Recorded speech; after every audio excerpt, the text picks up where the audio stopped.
All right, time now to transition from the hard courts to the hard ice, as the Nuggets are not the only team in town with a ticket to the playoffs.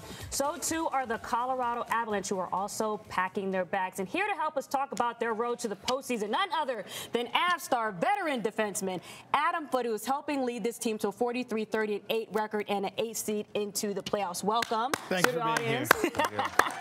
Oh, yes. Oh, yes. Oh, yes. So, obviously, we have a little bit of news to get out of the way.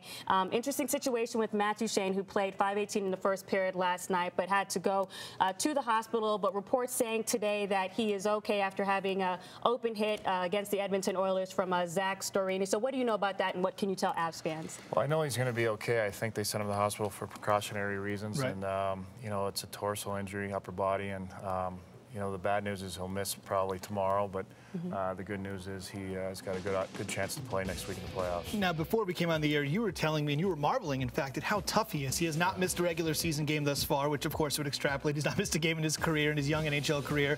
How impressed by you are that? You seem to be really genuinely impressed that a guy that young was that tough and has been able to withstand the rigors of one NHL season like this. Yeah, and you said it, he's young, but also to be his first-year pro and a player that is as skilled as he is. He reminds me a little bit of a Forsberg.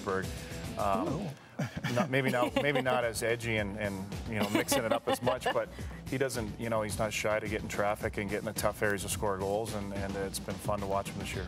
All right, well, let's obviously talk about a tough challenge, because you guys made a huge turnaround, obviously, from the cellar last season to qualifying for the playoffs. You did that in a remarkable win against the Canucks, 4-3 victory. Just reflect a little bit on how you guys were able to come some adversity a little bit before that and actually clinch in that game. Well, we didn't have it all season, and then, you know, after the Olympic break, teams really picked it up, starting with Detroit in the first game back, and we weren't quite ready, but we were able to turn it around. And in the Vancouver game, we were aware that if Calgary had lost that game and we had won, we were in the playoffs. But I know there was a lot of us in that game that really didn't pay attention, didn't want to look up at the scoreboard and see what Calgary was doing. But with a minute left, someone told me on the bench that if we pulled this off, we were in. And I was like, oh no, why'd you tell me that now? But it was a pretty good game, and you know, Vancouver's always played us well. It's tough to win up there with a long going net, but and it was, you know, fitting that Matt, with the year he's had, he got the winner in the shootout.